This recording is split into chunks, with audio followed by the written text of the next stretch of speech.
you feeling stuck, lost, tired, or uninspired? We've all been there, including myself. I'm Coach Des, mindset motivator and lifestyle entrepreneur.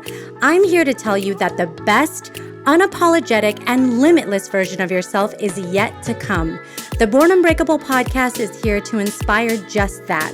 With motivating guests from all different walks of life and around the world, their stories will empower you to unlock abundance and your unbreakable spirit. Do you need accountability? Reach out to me for a free consultation of how I can support you in reaching your maximum potential. This episode is brought to you by Sherpa Way Marketing. Are you a business looking to gain greater visibility online through search engine optimized content? Maybe you need effective ad campaigns to kickstart or bolster traffic to your website. Sherpa Way Marketing has seasoned experts that are bilingual in English and Spanish. Let them take the guesswork away and enhance your brand positioning with their comprehensive marketing services. Go to sherpawaymarketing.com. That's SHERPAWAY marketing.com to schedule your free 45-minute consultation today. Welcome to the Born Unbreakable podcast. I'm here recording with someone who is so amazing that I've had a chance to learn so much about. Her name is LiLi Roquelin, and she is a songwriter, and she's award-winning. She's in the genre of pop rock and folky pop, and she produces, and her music is awesome. So later on in the show, we'll tell you exactly where you could find her music so you can start listening to her. But I'm also excited because she's the proud voice of a song called Childfree, which I've personally listened to. And it's the voice for women who've chosen to live a child-free life happily. And she's the core of this child-free movement. And she's on a mission to help people see that you can live happily and child-free. And I was so excited when I discovered this about LiLi because I am one of those women that she represents, and have had countless conversations with people who believe that women should have children. And so I'm excited to talk about that today. But LiLi, thank you for taking time out of your very busy schedule to come on the Born Unbreakable podcast show. Thank you so much for having me. And she's in New York City right now, where she says it's a little bit gloomy, but that's okay. We're just, getting into the full swing of spring. So hopefully it'll start to get into a little bit nicer weather. But I learned from LiLi that she's originally from France. I am.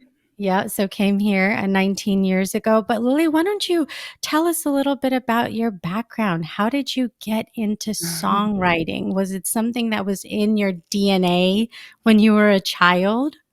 Yes, I think it's probably genetics, and also was always around me.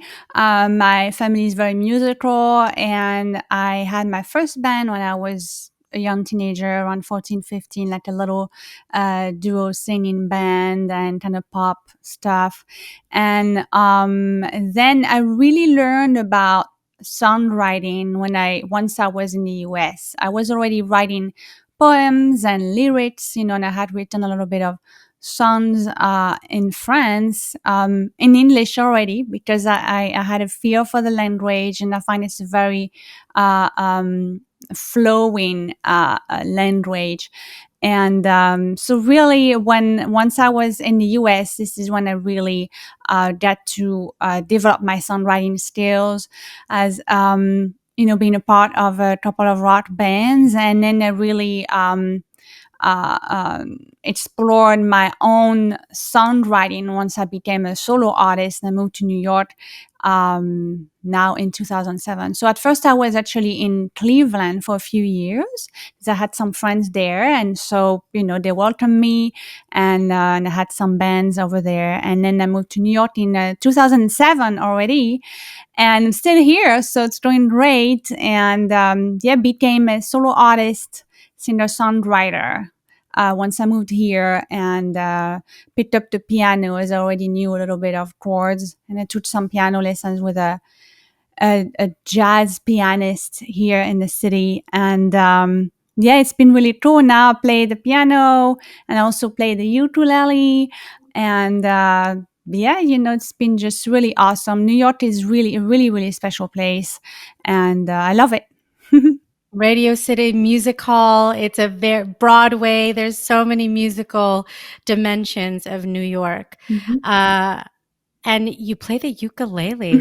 My family's from Hawaii, so Oh, the amazing. ukulele is a very popular instrument there. So Mm, that's really, really cool. it's Do you beautiful. remember the name of your first band when you were a teenager? When I was a teenager, when I was 14, 15, we didn't really have a name. We picked up a silly name.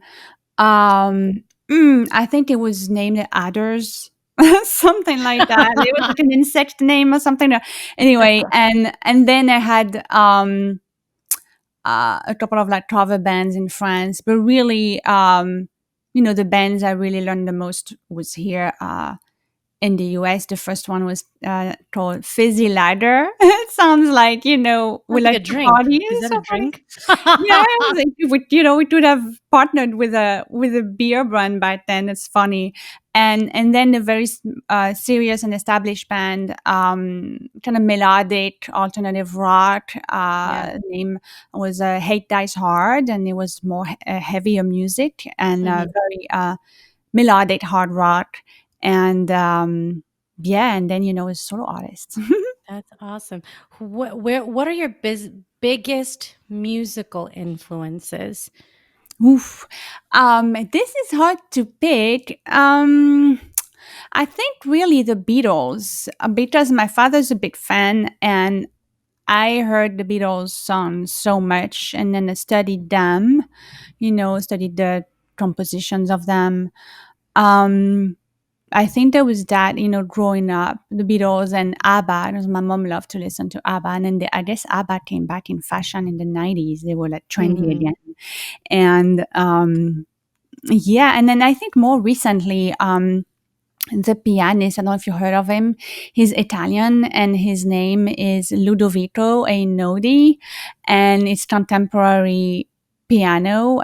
His music really inspires me. I saw him perform live 3 times in the city, and it's absolutely amazing. I met him and all. So I think, yeah, his anytime if I feel like I need to be inspired, I watch his live performances or listen to his music. He plays with so much emotion, and yeah. That's so cool. When you're writing a song, so I think about this process, it's extremely creative, right? To write a song from beginning to end and have it have meaning and have people connect to it because music is all about emotion, Mhm. right? You're bringing out the joy or the pain or the beauty and it brings people to another dimension for a little period. And they remember it. Like if you watched a movie and there was no music, it wouldn't be the same. Mhm. There wouldn't be a climax, a crescendo, the sad parts. And so it's such an important part.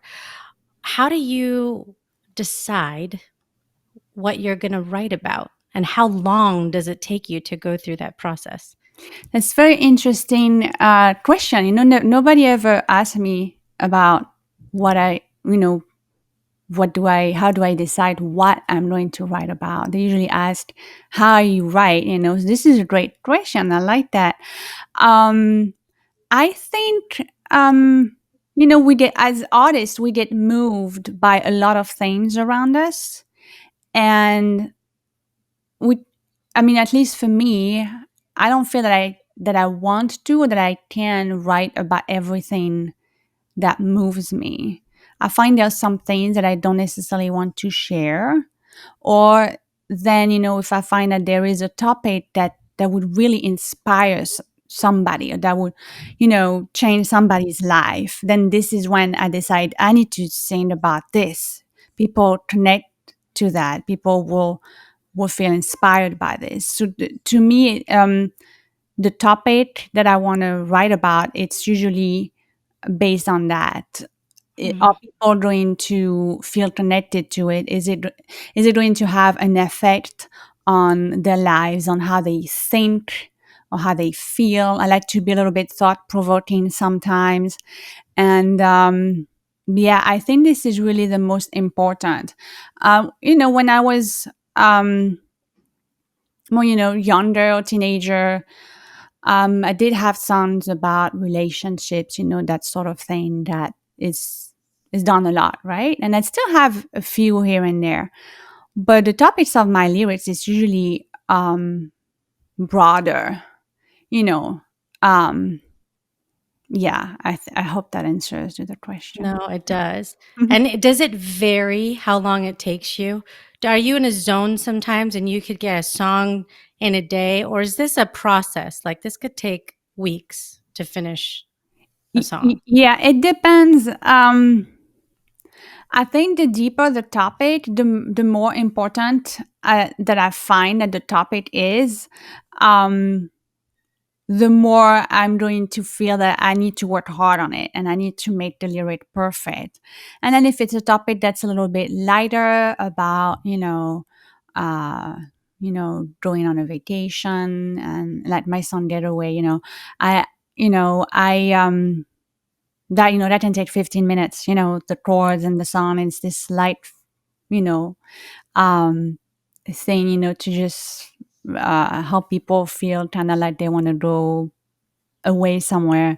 But then, if the topic is deep and important, yeah, my song Childfree took me like a long time because I really wanted to Yeah. write.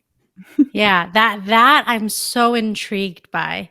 What was the inspiration behind Child Free? When did you decide to write that? Yeah, I had heard about the word child free the first time. I think I had read about it in the press. I think it was the Huffington Post, like an article, and I thought, oh, child free, and I thought this is me. This is perfect. It's not childless. It's not, oh, she doesn't have children. It's like, with child free. It's liberating. And Yeah. so I got really interested about the movement, and started to follow some forums and some groups and all sorts of accounts and podcasts, and then I thought, oh, I should write a whole song about us because it doesn't exist. I think I went to look for a song. I was like, wow, so nobody's written about this and we need this. And it was very daring. I was scared about it. I thought, oh my gosh, no, actually, at first it was, oh, this is great because nobody wrote about it. And then it was, oh my gosh, nobody wrote about it. So there was two sides about it. And yeah, I really wanted it to be really important for us child-free women. And so in the song, I do talk about things that relate to me as my own personal experience as a child-free woman. But also I did a little bit of research because I wanted the song to connect with all of us. And so I went to listen to some stories from other women. I took some notes, and then really that to really experience their feelings about it. And then I wrote the lyrics, and it was, yeah, the lyrics didn't come out like that. I actually had multiple versions, and um it was just really quite an adventure to write this song.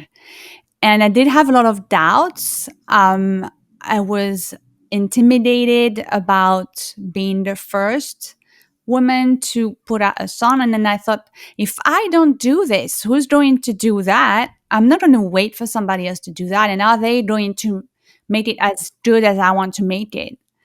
Um, so yeah, and then so it was interesting because at first the song was a little bit more mid tempo. So I wrote on the piano, I had the chords, I had these like alternative chords, and I thought that was totally fitting because alternative topic, alternative sounds, that, not, I couldn't see that the pop song, about that topic. It had to be a little bit more, uh, you know, uh, special and different.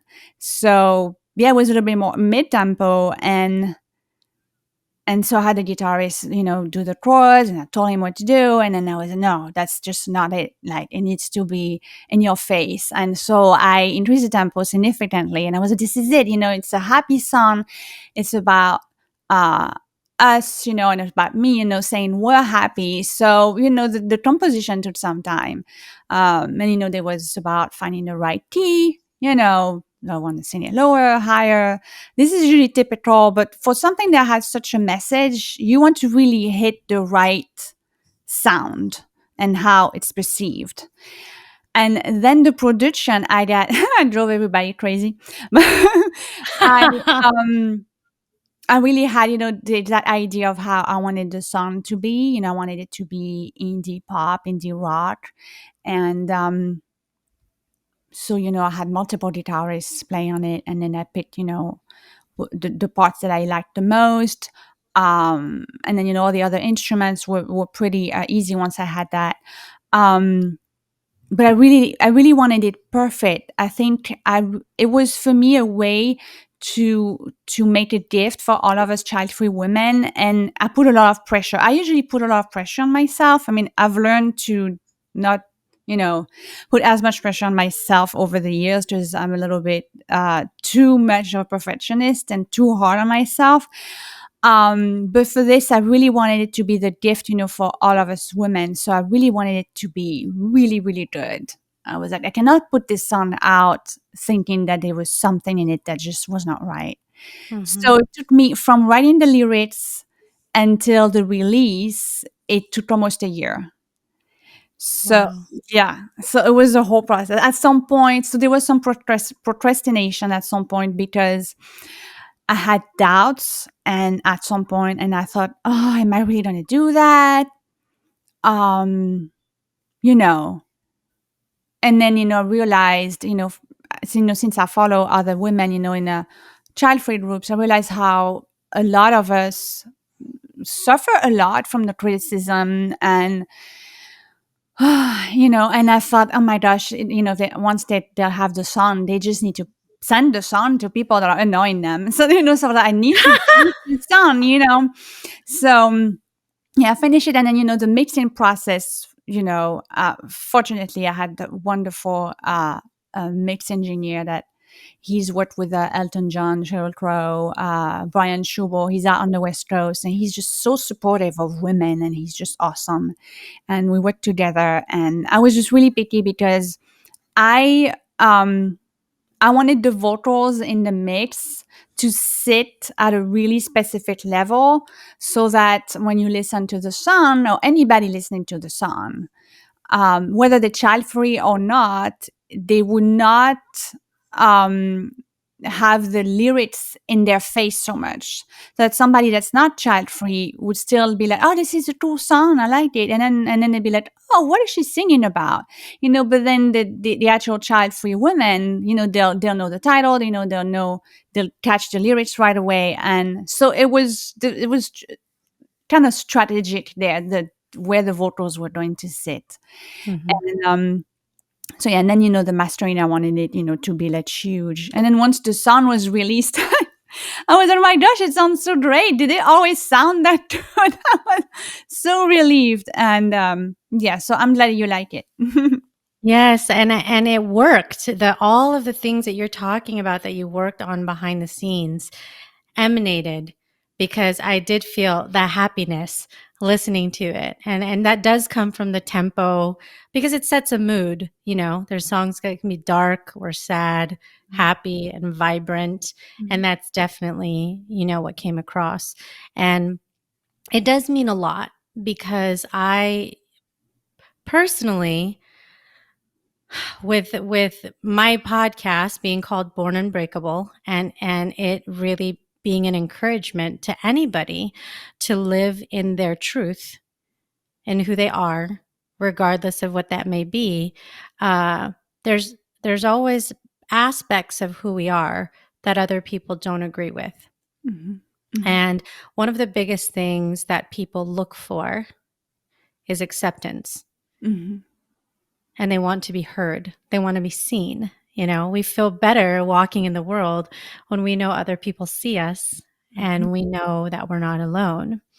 And I remember at different times of my life, there was always an unspoken assumption that I would have children, Mhm. because being in a relationship or just coming from a family where everybody has children, and for all kinds of different reasons, religiously, you know, just a time that and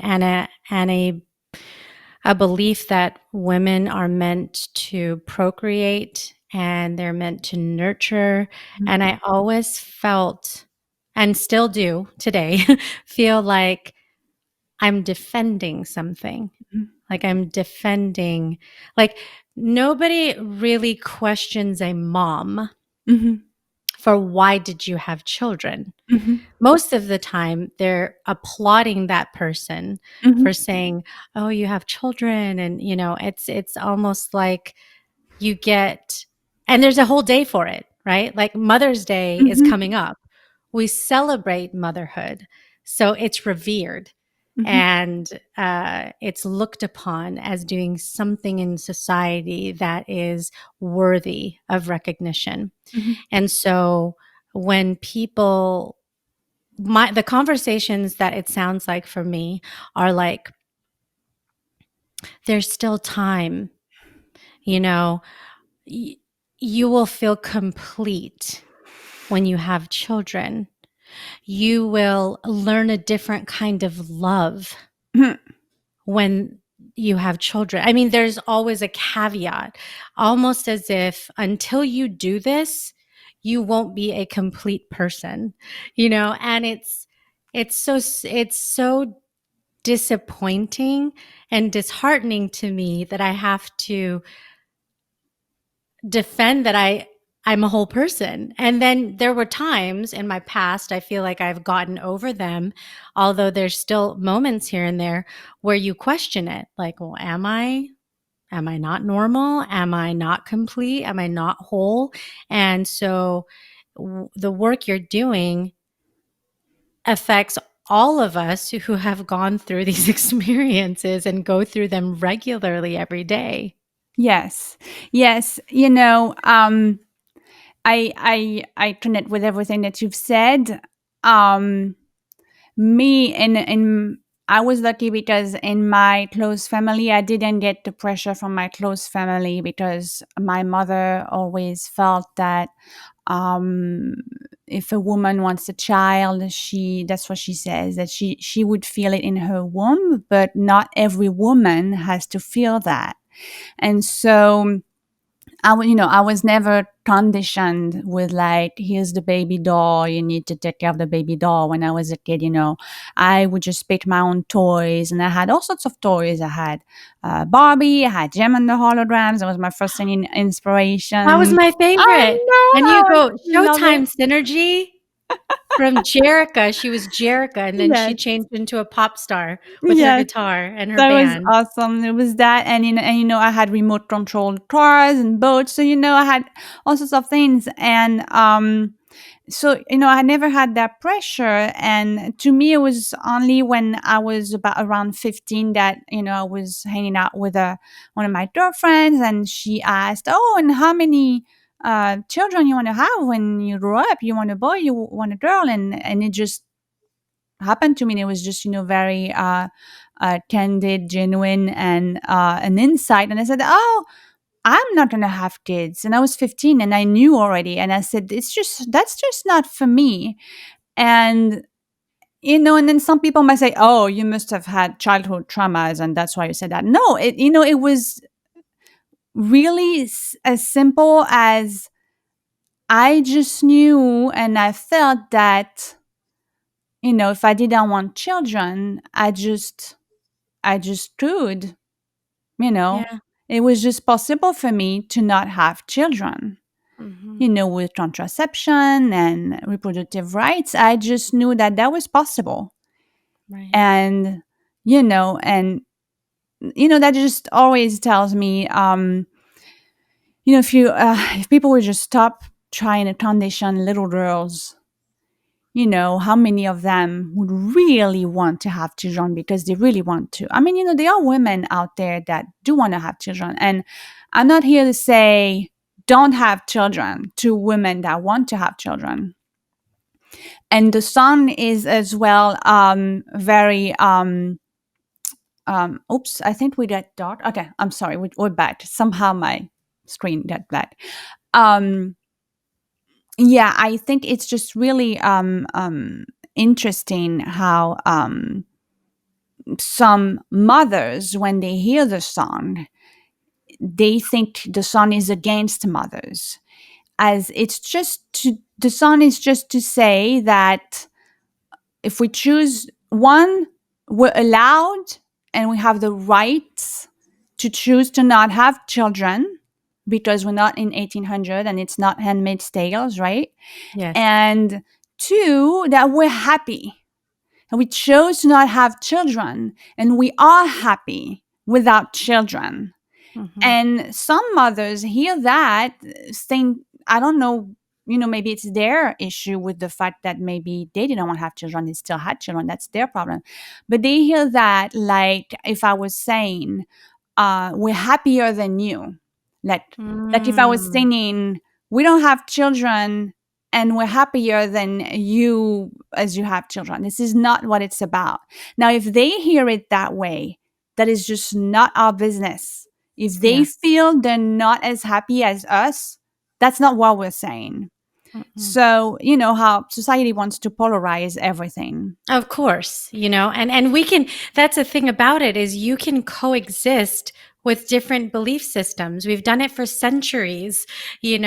Children is just one topic. There's so many other things in the world that we walk side by side with each other in different ways, Mm-hmm. and I think that there are assumptions that are just inaccurate, and that's what is frustrating, is trying to break down these assumptions that aren't true, because Mm-hmm. you can be happy with children and you can be happy without children. Mm-hmm. And also, you can love children and not have them. Mm-hmm. I love children. Yeah.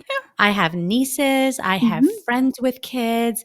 I think they're wonderful. Mm-hmm. I love being a person that could be in their lives, that can give advice. Mm-hmm. I just don't want to have my own Mm-hmm. from my body. Like, Yeah. but I don't think that there's anything wrong with that. But I do think there are other people who think there's something wrong with that, Yeah. obviously. A lot of people, they cannot separate motherhood from womanhood. And that makes me so angry because one, it's not every woman that has to have this like nurturing instinct.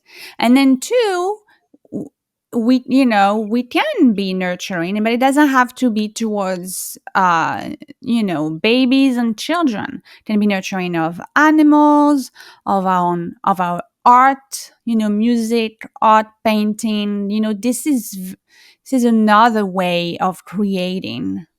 And but yeah, it's very hard for some people to dissociate the idea of a woman has to be, a woman and pregnancy, that a woman has to experience pregnancy in her life.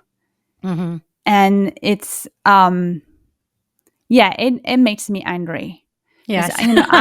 I'm Me very too. much for women's rights and for everything and anything that a woman wants to do, and that Hmm. if she's told she cannot do something, whether it's a career or a job that is mostly done by men. Hmm. There's many situations. This like music production, obviously, where there's only 7% of women in music production, and anything that a woman wants to do, I want her to do it. So if what she wants is to not have children, so I'll say then do not have children if you don't want to have children.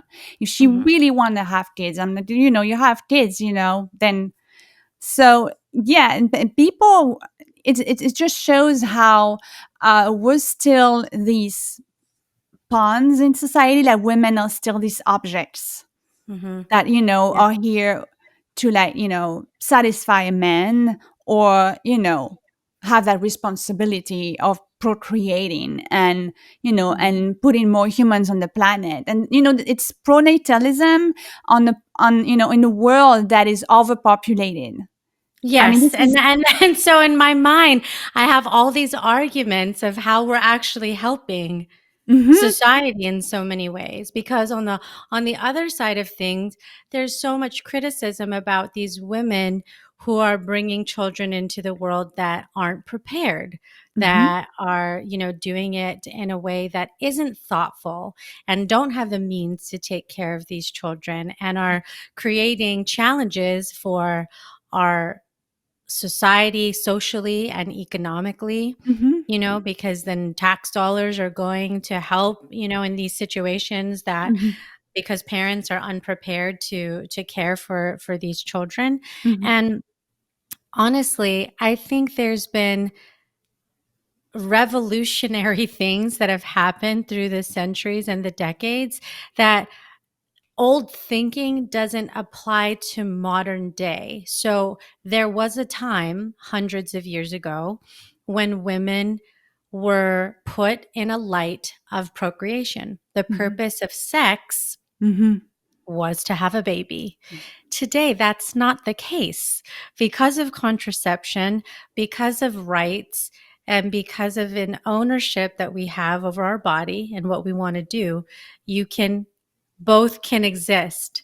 Sex can exist and pregnancy can exist, but you can avoid pregnancy if that's not what you want, mhm, mhm, And that is just, I still think, a concept that some people think, well, and then sex is categorized as something, well, oh, then it's just for fun and you're not really doing it for a purpose. It's mhm. like, it's for a purpose. It's just not that purpose, Yes. you know? Mhm, So it's very interesting how much dialogue there is.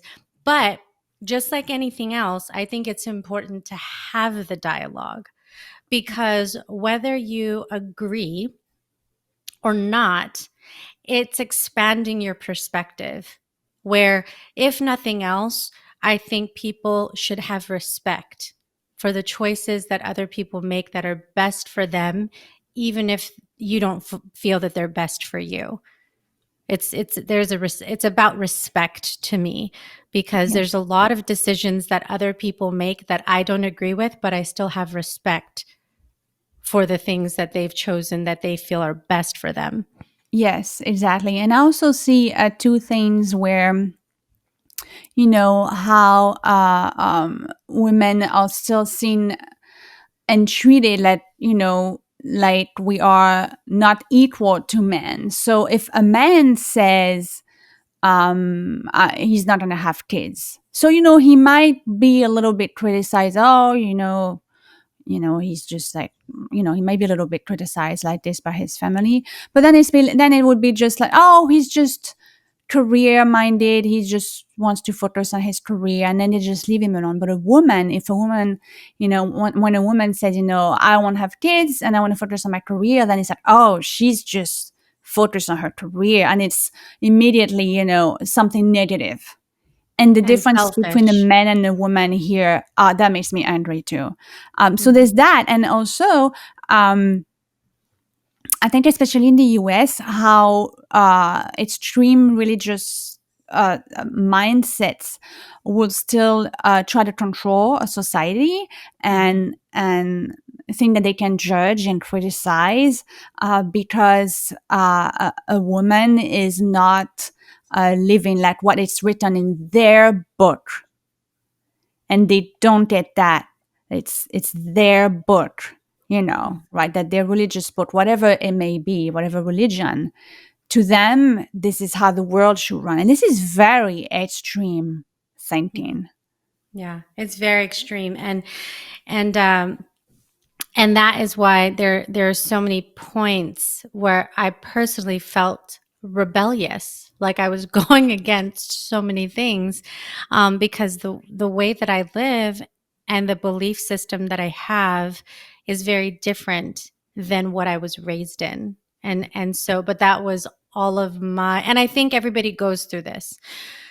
You're born into the family you're in, and there's a set of beliefs that exist. They could be religious, they could just be cultural, all the way down to the food you eat, the Mhm, songs you sing, the TV that you watch or don't watch, all of it. mhm, And as you grow older, you have to make decisions conscientiously mhm, about whether or not you align with all of those things that you were taught, mhm, or you have some different feelings. Maybe there's some things you keep, there's some things you let go of, or and you find your own path. That's part of the growth process. It's part of the mhm, learning process. But in my personal situation, growing up in a Catholic family mhm, where there was, my mom was the youngest of 9 kids, mhm, and my grandma believed you know, it was more conservative. You stay with your mhm, partner, regardless of what's happening. mhm, And I did everything the opposite of that. mhm, You know, mhm, I got divorced. I didn't have kids. I'm not very religious. mhm, I don't have those strong beliefs that are attached to doing things from a religious viewpoint. Um, those are not my convictions. They're just, it's just not. And so I felt like every single thing I did was going against something. And my grandma she loved me, you know, but she would say, like, are you sure you want to you know, get divorced? Or, and I, yes, I'm sure. This is what I want. This is what's best for me. This mhm, is what's going to make me happy. mhm, And so God rest her soul, you know. mhm, Uh, because I know that if she was still here, we would be having these ongoing conversations mhm, about her beliefs versus mine and trying to understand each other. Um, but I did understand for why she made her decisions in the time that she lived in, mhm. but I just don't relate to it because I did do a career and I did do all the things that most women, you know, many women don't do, you know. Yeah, I would just say what you did was just you just took your freedom. You just live like a free woman. Mhm. Everything else is to tell us that we're not free. We can't do this and we can't do that and it's not okay. And Mhm. yeah, I And what and so and then I'm curious because I know you went through the process. Emotionally, it took you a while. This is one of the songs that took you a while. And I know the cover, it had the 55 women that, you know, uh, all have these beautiful experiences of being child free. I think that's so cool. What was the reception? What was the feedback that you got when your song came out? Yeah, it was just really interesting. So some of it were neutral, which Yeah. I think it should be that way. Some of it were like, "Oh, okay, you're child free, you're happy, be child." Yeah, sure, why not? Some of because of course there are many people that the men and women they think, yeah, you do whatever you want, you should, thankfully. Right. And then I had some of my fans that took it the wrong way. A few of them misunderstood the song and they thought that it was about abortion in particular. And I Oh. had to explain that's not what the lyrics are about. And then I had to block some people. And, then I had, some mothers that felt that they had to express that they are happy as being mothers. So I said, of course you are, and you're a great mom, and so and then there are of course those that won't talk about it, that they see I released a song and they think it's an attack. And so they don't talk to me anymore. And then, some of these are acquaintances, some of these are relatives, and um, yeah, some of them felt that I was criticizing them. And there was the New York Times article as well, which was absolutely amazing, featuring the son in their article about choosing a life without children and so on. So with that, I had of course random people on the internet and posting nasty comments. There's also internet trolls, I'm sure, but some of them were very directing at us child-free women, and so just ignore that, or just let the other child-free women that come visit the video to just reply themselves if they want to argue. But yeah, and then of course the wonderful reaction to the song, the child-free women community, they embrace the song as their anthem. And for so everything else I mentioned before, all the difficult reaction I had to deal with, that's just nothing. As long as they it gives them support and they can listen to the song if they're having a hard time, or if they're being criticized, or they can send the song to people that just don't want to leave them alone. And this is why the song is here for. And so this is just wonderful. And yeah, and there are also acquaintances that I didn't know that they were child free by choice. And there's always been in our society, even though I'm child free, there was always this thing where if a woman of a has passed the certain age, and that she didn't have kids, we we were taught that it must be because it's a painful situation, and so we should not talk about it. And so there are some acquaintances or some of my friends that are child free by choice and that I didn't know about. And thanks to the song sent to me, putting this message out there, they reached out to me and they said, "Oh, thank you for the song. I am child free by choice too." And so, it opens up the conversation. Mhm. And, overall, I think it helps normalizing the topic, Yeah. like everything else. Every differences that as human beings we had to deal with. Yeah, yeah. And of course there's a sensitivity because women do have a biological process Mhm. that make it more difficult to have children at a later time in life Mhm. when you're not producing the same and all of that. And so there are some women Yeah, who desperately right. want a child and can't have one, and that's its own other Yes, situation, this is different. right? So Mhm. there's a lot of one of the things that I would hope, and to anybody listening to the conversation, wherever you fall on the spectrum, is to recognize that there's different shades of desire that Mm. people have in life with everything, and this is one of those things. Um, and it hopefully will just open a dialogue Mhm. amongst family members or friends, Mhm. and and do it in a way that's healthy and just respectful. When people say don't talk about religion or politics at the dinner table, the reason for that is because it's a highly emotional, and there can be very different opinions. Mhm. And this can possibly be one of those topics. But when you don't talk, you're perpetuating Yeah. the same things over and over. And so that's what makes it difficult. And like you said, the way that the world works is to do the best it can to polarize people Mhm. and put you into different boxes. So then there's an us versus them, Mhm. instead of an acceptance that we all come in different shapes and sizes and thought processes, and we can learn from each other. Mhm. This is a different way of looking at things. you know? Yes, I don't like polarizing and how the media, and politics. It's just it really it causes separation so much. And I've written a song called "Rise Above" on my latest album, "Be Inspired," and it's about that. It's about getting above polarization and. Mhm. Yeah, it's just people don't like also when if we want to sit in the center, Right. you Yeah, know.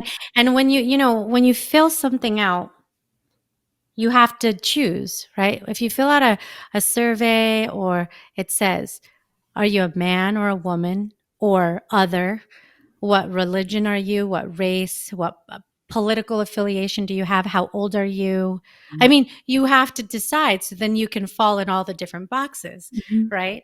Uh, And yeah, now you become a statistic because then people can say this is who I you are and this is how you I are. play with those surveys. I always check. I do not wish to answer. I check them all like that. I'm like, there you go.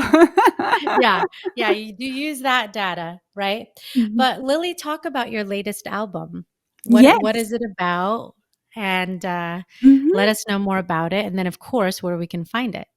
Yeah, my album "Be Inspired" is has different moods. There's some upbeat songs and some songs are a bit more mid tempo and inspiring. There's some in French, and I released a deluxe edition a year and a half ago of that album, so it's been out for a while. So it can be found everywhere on all music platform. And then my single "Childfree," I think we're gonna see it like this, with our 55 happy child-free women on the cover, Yes. is also everywhere. And there is a lyric video on YouTube. So please, everyone, go check it out. And if you're interested in reading the New York Times article, it's on my website as well, LiLiRoquelin.com, LiLiRoquelin.com. And all my music is at all platforms. And come say hello on Instagram. Oh, that's awesome. I'll make sure that all of your links are in the show notes so people can Sure. find you, follow you. And Mhm. I love that you said that you do songs in French too. Mhm. I do. Hmm. I think it's beautiful. Have you ever saw a show called Songland? That tells me something. So look it up. It's this song. It's a show. I'm trying to remember what if it was like ABC or whatever channel, like maybe NBC that it came on. Anyways, you could. It's on YouTube, I'm sure, Mhm. and even on I don't maybe even Netflix or wherever you can watch like I'll look shows it up. from the past.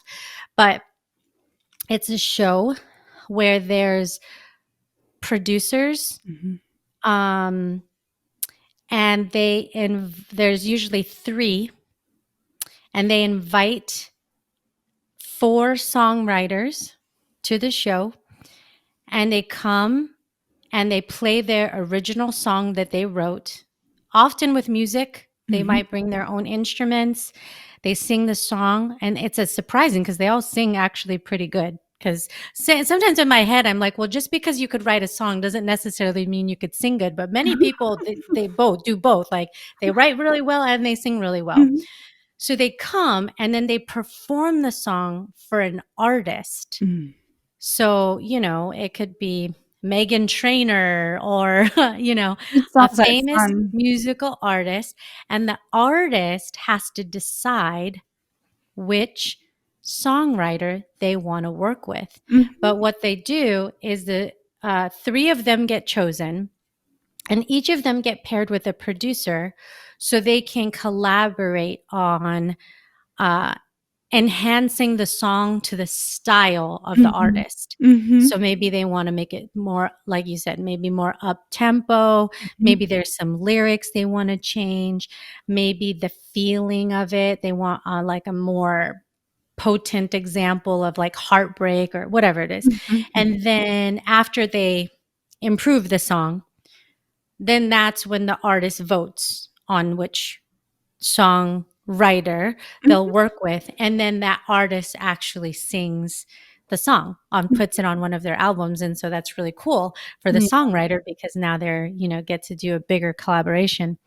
Um, Anyways, the point of that story is I didn't realize until I kind of watched that process to see how intricate it is, Yeah. like how much goes into all the things that you talked about today, from the editing, all the sounds, all Yeah. the music, instruments. Yeah. And still, when the very much commercial music, sometimes it's only just one beat, or one drum beat and like a couple of synths, and then it's about mixing it the way that it goes on the radio. And I don't find there's that much complicated work going in. But when you work with live instruments, like in Love My Sons, it's a natural drummer, a bassist, and the guitars and electric guitars. And then I add the synth and the piano myself, and then the vocals.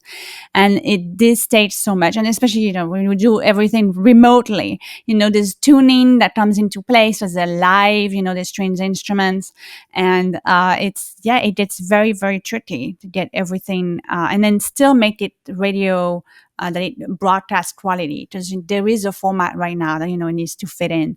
So the arrangements, I like arranging music in a support of composition, where you're going to put that instrument and what the piano is going to do in that spot, because you don't want everybody to play and sing the same thing together. It kind of like, it's like painting. It's really It's like painting. artwork. Hmm. It's live art. It is. Right?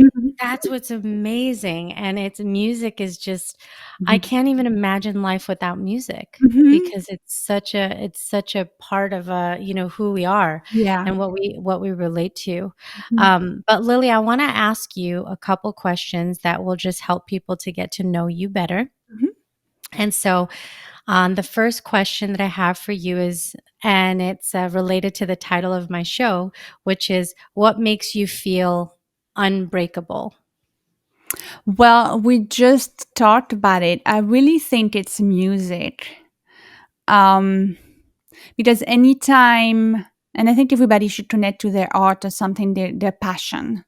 Anytime something's difficult, early in the pandemic, it was very hard, but I had music. I could play my songs. I had my songs, um, and I think putting out into the world our art, and me, the purpose is to inspire others, but a lot of the times it inspires me too. Like if I'm feeling depressed, if I'm down, or I'm having a bad day, or something's going on, my sons will pick me up. And it's this is a beautiful thing. And yeah, anytime there was something really hard in my life, I had music. It's the constant that's there. And if ever I'm too busy with something else, if it's moving or something like that, and if ever I don't play music, I feel it. I feel like I don't feel right, and then I pick up my ukulele and I just sing for a bit, or I do a little show or something, and then everything feels better. So I think this is real. In my art makes me unbreakable. Yes, that's beautiful. What is a self-limiting belief that you used to have about yourself that you've overcome? Yeah, and I think the self-limiting belief was that there is not abundance in life. So um, if ever I fall back into that, things don't flow. But if I try to stay connected, that there are unlimited possibilities in the world, and that talk to the universe about it, and um, yeah, and life is meant to be abundant and grow. That really puts me back on track. Yeah. Yeah. What about one of your superpowers? What's something that you're really good at that you're proud of? My superpowers. I think other than music, other than music, I think it's that I am bilingual, and I know a lot of us are, but I think it's a superpower a lot of people have. It's it's very hard to speak multiple languages. Yes. So yeah. Mhm.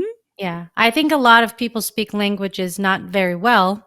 So they can we all try to do our best, but yes, when you're bilingual, that's a huge superpower. Mhm. And Mhm. actually, um, when I went to France, I was impressed because many people are trilingual.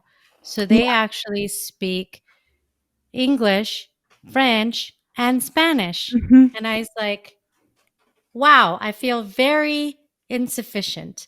Um, so that's very motivating and inspiring at the same time. Um, what about your bucket list? What is something that you're looking forward to that you want to do that you haven't done yet? Hmm. I think there are some places in the United States that I have not visited yet. And I know the pandemic has slowed down traveling, that sort of thing, but I really want to go to Yellowstone, like the national parks. I Yeah. want to see that. I've been to the Grand Canyon and many places in the country, but there are some national parks I really want to see. So Yeah. yeah, this I don't know how many items I'm supposed to say. Bucket list. I think eventually I would like to record with an orchestra, like a big orchestra. I don't know how, when, how that will happen, but I would like to do that sometime. And one other thing, while we were talking about languages, I want to learn Spanish actually, and I have not. It's terrible. I took German in middle school and high school, and I forgot everything. So I speak only French and English, but I really would like to learn Spanish. And yeah, so I think that's it. Oh, that would be amazing. Yeah. Then you could do your travels and be very versatile. Mhm. Yeah, that would be really awesome. Lily, if there was one last piece of advice that you could give to anybody listening, what would it be? I think that I would say to make sure that you take time for yourself and connect with who you really are and what you really want to do, and then just believe that you can do that, and then just do it. Hmm. Hmm. Beautifully said. It's easier said than done. I know that many of us are still working on that true connection Hmm. because I think that's where you get the most alignment. Hmm. What you say, what you feel, what you think is what you live. Yeah. And so we're all on that journey. But Lily, this has been amazing. And so the best way people can reach you is your website. Is that the best place to start? So lilyroquelin.com. Yes, up there, there's the links to my music and social media link, or, just find me on Instagram. It's at LiLi Roquelin, and on Twitter at LiLi Roquelin. And on YouTube, I have all of my music videos, including the award-winning videos and songs that were on some TV shows and things like this. So visit my YouTube channel. It's very busy, and yeah, just stop by on social media and say hello, and I'd be happy to hear from Yeah. you. And subscribe. So when you know that is just a big message I have because for those who are creators, those who are artists, it's an important part of getting their work out there. So when you do go to Lily's YouTube, hit the subscribe button. Mhm. When you go over to her Instagram, hit the follow button. It's a great way to just connect and keep up.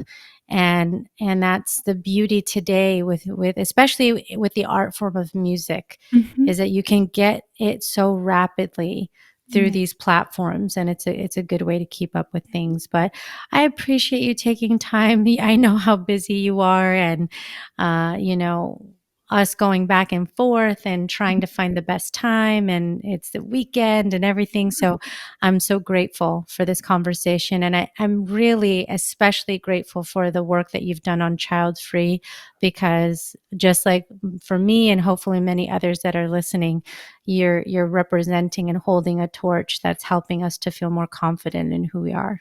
Well, I'm just happy, really, really happy to hear that. And thank you so much for having me. It was just really an honor, and I had a wonderful time.